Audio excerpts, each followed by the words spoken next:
आओ बच्चों में आज तुम्हें एक नई कहानी सुनाता हूँ। एक गांव में एक रामलाल नाम का एक किसान अपनी पत्नी और 4 लड़कों के साथ रहता था। रामलाल खेतों में मेहनत करके अपने परिवार का पेट पालता था, लेकिन उसके चारों लड़के आलसी थे, जो गांव में वैसे ही इधर उधर घूमते रहते थे।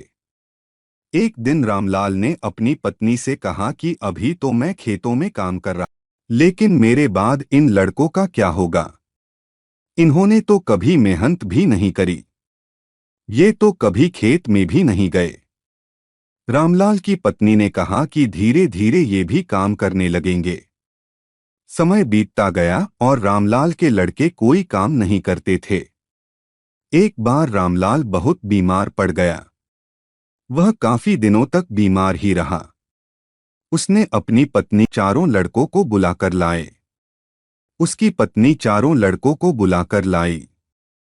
रामलाल ने कहा, लगता है कि अब मैं ज्यादा दिनों तक जिंदा नहीं रहूंगा। रामलाल को चिंता थी कि उसके जाने के बाद उसके बेटों का क्या होगा। इसलिए उसने कहा, बेटों, मैंने अपने जीवन में जो भी कुछ कमाया है वह खजाना अपने खेतों के नीचे दबा रखा है। मेरे बाद तुम उसमें से आपस में बांट लेना। यह बात सुनकर चारों लड़के खुश हो गए। कुछ समय बाद रामलाल की मृत्यु हो गई।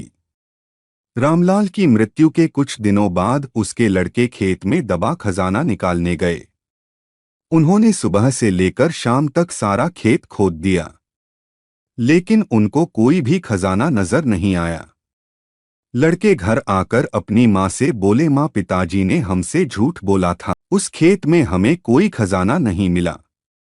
उसकी माँ ने बताया कि तुम्हारे पिताजी ने जीवन में यही घर और खेत ही कमाया है, लेकिन अब तुमने खेत खोद ही दिया है तो उसमें बीज बो दो।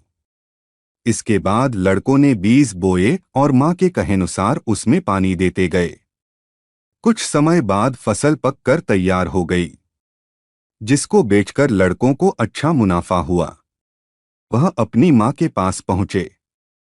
माँ ने कहा कि तुम्हारी मेहनत ही असली खजाना है, यही तुम्हारे पिताजी तुमको समझाना चाहते थे। इससे हमें यह सीख मिलती है कि हमें आलस्य को त्याग कर मेहनत करना चाहिए। मेहनत ही इंसान की असली दौलत है। ऐसी ही और भी कहानी सुनने के लिए हमारे चैनल को सब्सक्राइब करें और वीडियो पसंद आया हो तो लाइक ज़रूर करें।